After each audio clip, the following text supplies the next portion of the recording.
Today's spoiler video is brought to you by Card Kingdom. Use the link below to pre-order your cards today. Hello everyone, it's Seth, probably better known as Saffron Olive, and it's time for another daily dose of War of the Spark spoilers, and the mythics are flooding in. Earlier this week, we were talking about kind of a dead time, not many mythics, not anything too crazy going on. Well, that has reversed itself at the end of the week, and we got a pile of mythics to talk about today, also some rares, some lower rarity stuff, which means we should probably jump right into it after a couple of super quick reminders. First off, for all your spoiler needs, check out MTGPreviews.com. Secondly, if you enjoyed the video, it would be so sweet of you if you could take a second, click that subscribe button down at the bottom of your screen. It's a great way to support the channel and the site for free. So let's talk some War of the Spark spoilers, starting with the rebirth of a dragon, Niv-Mizzet Reborn, and this card is pretty interesting. 5 mana, 6/6 fire, of course, 5 mana, including one of each color, which a little bit challenging, although we do have Chromatic Lantern in standard, and then it has a pretty weird ability. The way this is worded is slightly confusing, but basically, when it enters the battlefield, you reveal the top 10 cards of your library, and for each color pair, you choose a card that is exactly those colors from among them, and put the rest on the bottom of your library in a random order. So essentially what this means is when Niv enters the battlefield, you get to grab one card from each guild, essentially, or at least in the guild's colors. It doesn't have to literally be a guild card, but you get to grab one Boros card. You get to grab one, whatever, Golgari card, one Izzet card, etc., etc., etc. So this card, I mean, at first glance, it's powerful. A 6/6 flyer for 5, that's a good deal. Being 5 colors is a challenge and a drawback, but the stats are decent. The most shocking part of this is Niv has been around for a while, from the Firemind to Draco Genius to Perun, and Niv has always been Izzet, so seeing a 5-color Niv, the Reborn Niv, is kind of interesting. We just have not seen that before, and rather than being a dragon wizard, it's a dragon avatar. I think Niv dead, maybe, and then, like, reborn to fight when the Kobolas. I'm not 100% sure of the lore. You can probably let me know in the comments and yell at me for what I get wrong. So, multicolor, 5-color Niv, pretty interesting. As far as playing the card, I'm not sure where this fits. So the good news is, I don't think you need to draw 10 cards. Like, that's the ceiling, is you somehow play this and you have exactly one card from each guild in your top 10 and you draw 10 cards and it's insane. But I don't think you need to do that to make Niv-Mizzet Reborn a powerful card, because a 6/6 flyer for 5, assuming your mana is not too clunky, maybe you got Chromatic Lantern or whatever, a 6/6 flyer for 5, already a good deal. So even if you could hit one card or 2 cards, it is very powerful. Just imagine playing this and hitting a Niv-Mizzet Perun. That by itself is already a good enough deal. So I feel like maybe that's where Niv-Mizzet is going to show up, if it shows up at all in standard. On the other hand, just so it's super clear, you cannot hit colorless cards with Niv, no matter what. You cannot hit monocolored cards. You're not going to grab a Tibalt. You can't hit 3-color cards. It only works with exactly 2-color pairings, and you only can get one of each 2-color pair. So that is a bit of a restriction, but still there is a lot of power in this card. So it'll be interesting to see if anyone can figure out a way to make this work in standard. It is a deck building challenge, an interesting deck building restriction to be able to have enough guild cards and functional 5-color mana to actually make Niv-Mizzet Reborn a powerful card. Because like I said, I don't think you gotta go crazy. It's not like you gotta build a deck in standard with a card from each guild to make Niv work, but you do need a bunch of multicolor cards, preferably split between 2 or 3 guilds at least, and then Niv-Mizzet is gonna be insane. Like, if you cast this and can grab a Niv-Mizzet and one other card from another guild, that is more than fine. That is a awesome value for a 5 mana 6/6 flyer. So it'll be interesting. The other place this really shines is with hybrid cards. I think that's one of the easiest ways to kind of break this, because they're easier to cast. Like, in theory, Angrath, Captain of Chaos, you don't need red mana in your deck to cast it, or a lot of red mana in your deck to cast it. You could be a mostly mono black deck, something like Chromatic Black, where you have access to Chromatic Lantern, but you're essentially mono black, and you could still grab an Angrath, because it is technically a Rakdos card for Niv-Mizzet Reborn purposes, and cast it. Same with, like, like Kaya or Kriora, so that's a way you can kind of cheat on the mana cost. I think, though, that probably the sweetest home for Niv is going to be Commander. In Commander, it's a really fun card draw engine commander. You can play it, hopefully, if you build your deck around the guilds, essentially, you'll be able to draw 2 or 3 cards with it, and then if it dies, you cast it again, draw 2 or 3 more cards. So it's a very exciting, repeatable card draw engine if you're going to build, like, guild tribal in Commander, essentially. If you're going dragon tribal, I think there's better ways to go, but there's some really powerful 5-color dragon commanders.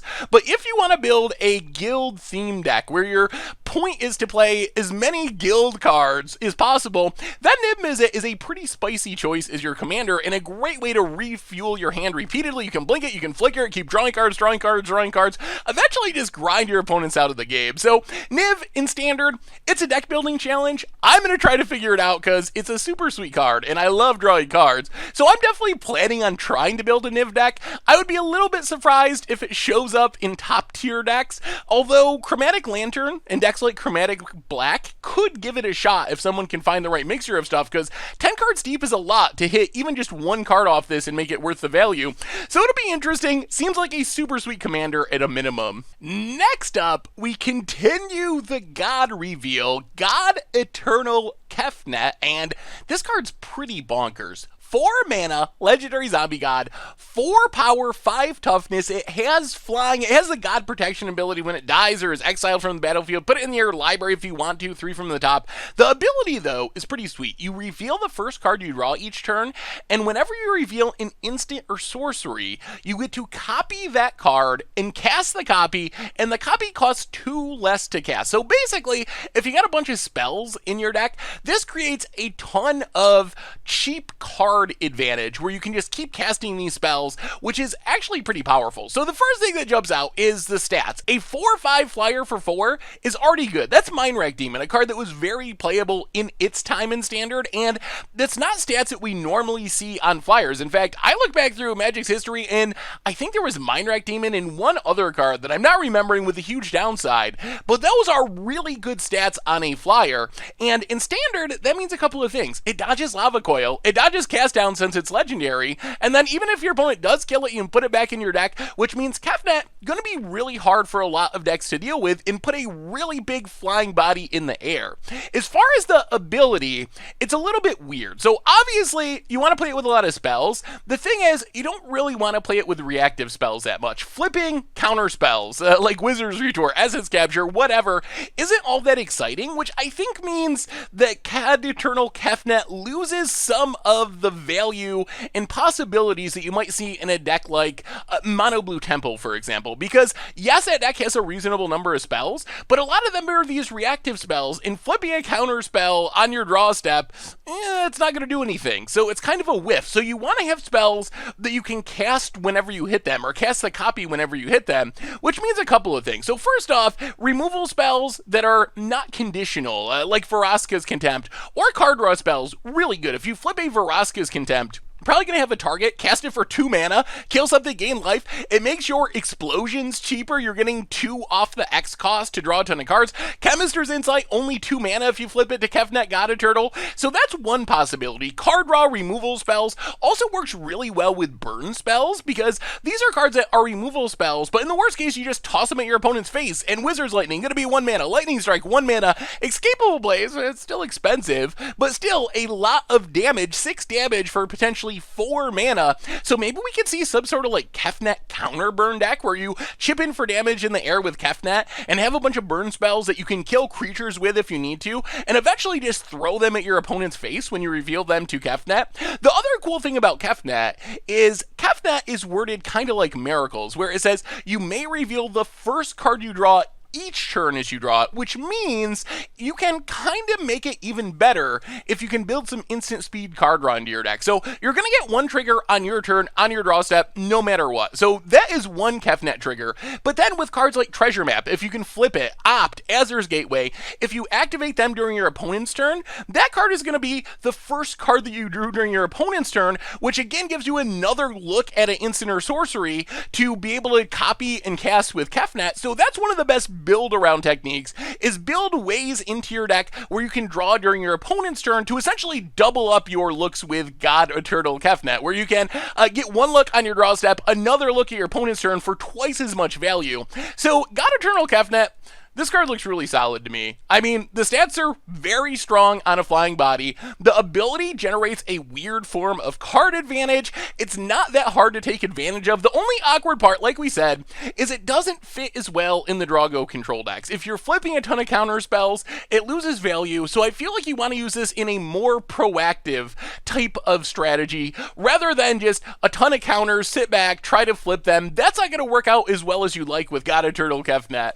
But a very powerful card, and there are shells where this card just seems absolutely bonkers.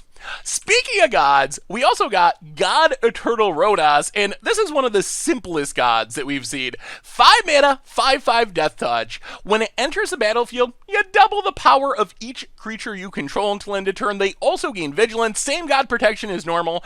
And this card, it's really simple. You want to play this in a Stompy deck. Maybe something with Llanowar Elves, Druid of the Cowl, those ramp spells to get it down earlier. And then you just cast this, double the power on all your creatures, smash in, and hopefully just kill your opponent with one attack on a reasonable death-touching body on its own, taking down Carnage Tyrants and the like.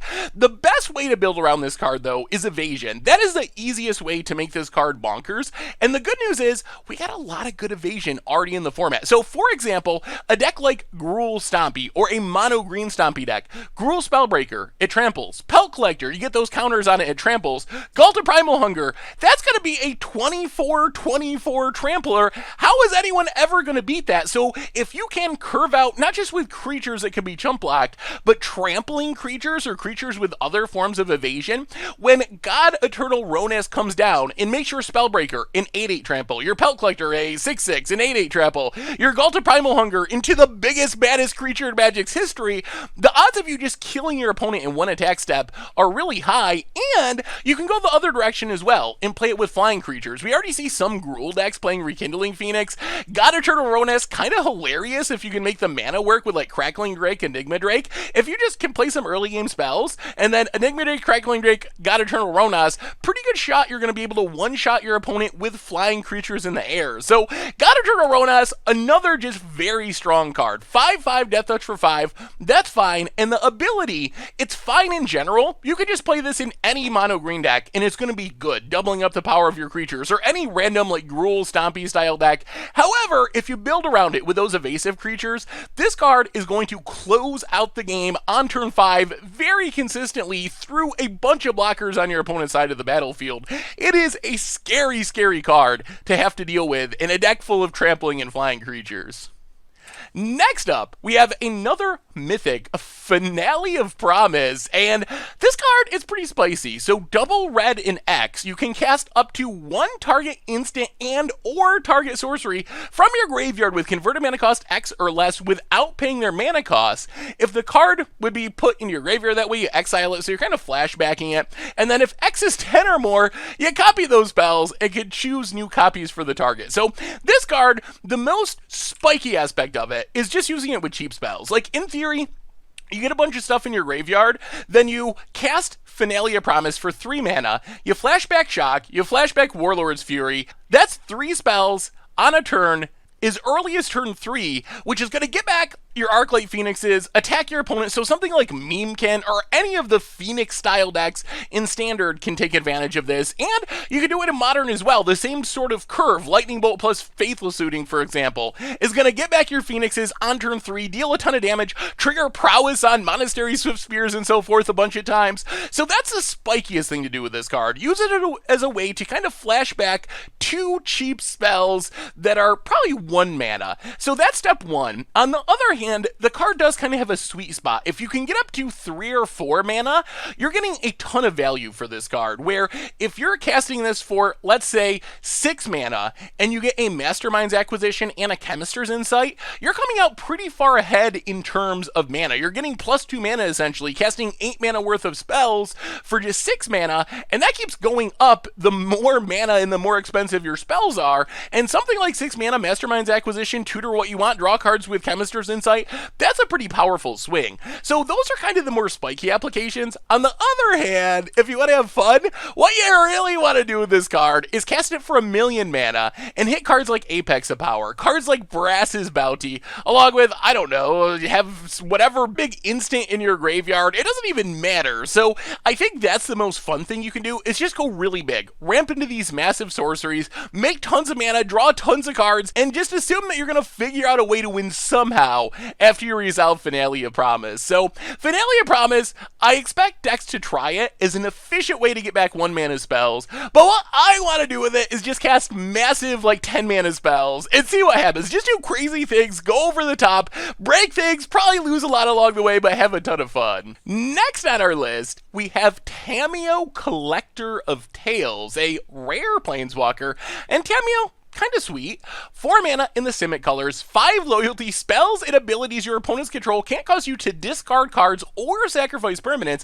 +1, choose a non-land card name. Reveal the top 4 cards of your library. You grab all cards with the chosen name in your hand, put the rest in your graveyard. -3, you get to regrowth something from your graveyard to your hand. So step 1 for Tamiyo is a static ability, which in standard, it does hit on some things. You're not going to get duressed, for example, thought erasured, for example, which is actually pretty relevant if you're playing a deck like Simic Reclamation. Those cards are the cards people are bringing in to disrupt you, and so Tamiyo might be a good sideboard option for a deck like Simic Reclamation to protect your hand, especially since you can get it down on turn 3 with the help of Growth Spiral.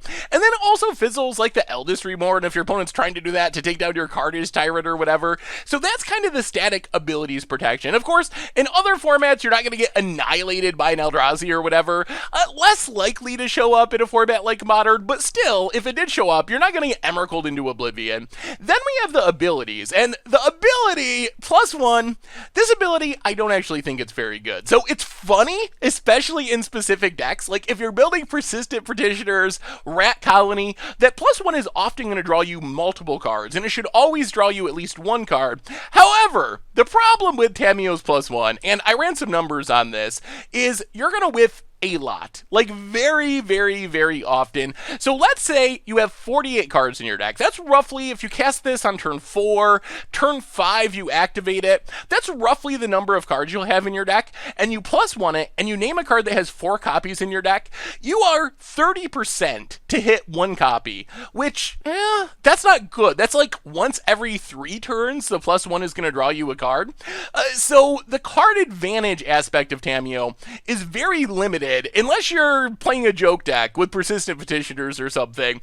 And also worth mentioning, your odds of hitting 2 cards in that same scenario, 48 cards in your deck, a playset that you're searching for, is only 3%. So you're very often, more often than not, going to whiff with Tamiyo's +1. That is just the math of the matter, even if you're naming a playset. So I think the +1, to really take advantage of it, you're going to want to be dumping cards in your graveyard. Maybe you can reanimate things, use them for value or whatever. The good news is the -3 does help there. So the +1, even if you're only drawing a card once every 3 turns, it is stocking your graveyard with the whiffs, which means you do get to regrowth cards that you do want back with the -3. And in theory, you play this, you plus it once, probably whiff because that's what the math said, and then you can -2 twice in a row, so you still get value out of it that way. So it's going to be interesting. Tamiyo is a hard planeswalker to break down. I wish the math was a little bit better on the +1. That's the biggest vote against it for me. If you really read this card,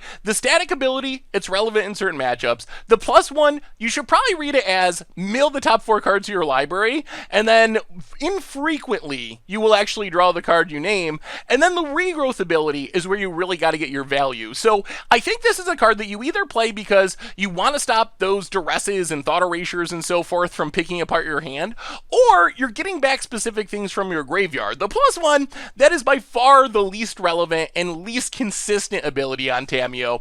So we'll see. We'll see where it shows up. Definitely could be a meta card to protect against discard and sacrifice effects coming out of the sideboard, depending on what the metagame looks like. So we'll see where it shows up. I don't think it's a bustedly powerful planeswalker, mostly because of the whiff rate on the +1. But still, it's a cool card, and I like Tamiyo.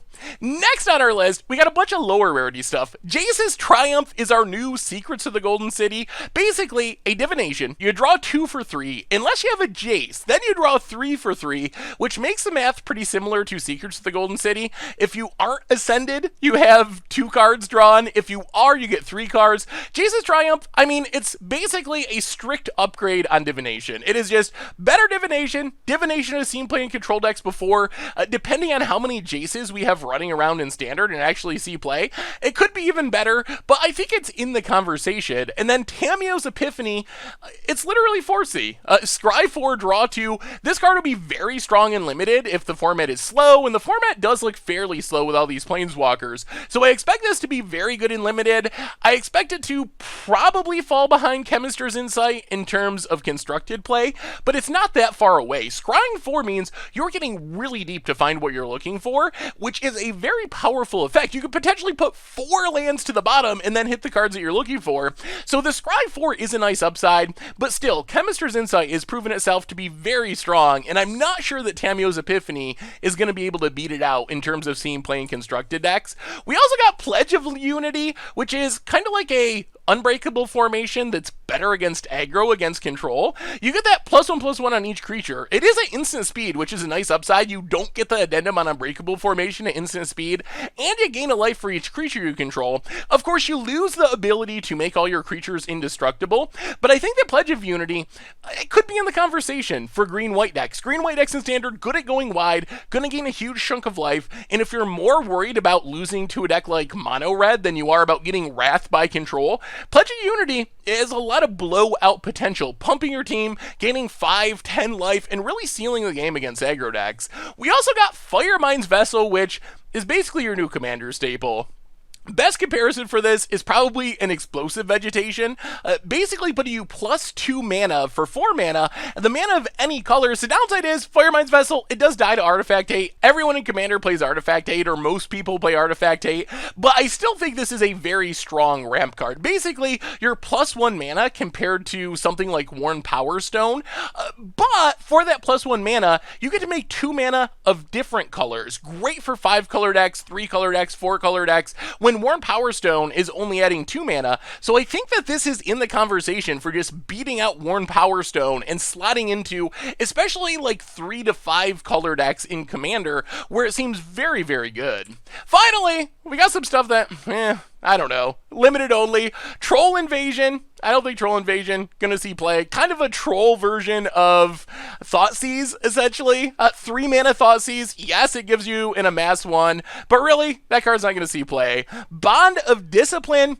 Absolute blowout in limited, taps all your opponent's stuff, and gives all your creatures lifelink. This is going to close out games in Sealed, maybe in Draft as well. Too expensive for Constructed, though. And then Set Your Nurture, another limited card. The life gain's nice. Adding a mana on your 4-drop, I guess it gets to your 6-drop. But we just have better ramp spells and better life gain stabilization spells for Constructed. So unlikely to show up in Constructed there either. And those have been our daily War of the Spark spoilers for today. So let me know what you think. How busted is the new Niv? How can we make that work in Standard? Can we build a deck that takes advantage of the massive card advantage potential? What about the new gods? Is Rhonas going to end as many games as I think? What about Kefnet? What kind of deck can you take advantage of that card advantage engine? How about Tamiyo? Where does that fit in Standard? All the other cards we talked about today, let me know what you think. Thank you so much for watching. I hope you enjoyed the video, and I will talk to you soon. Thanks for watching the video. If you enjoyed it, help us out by clicking that like button down below.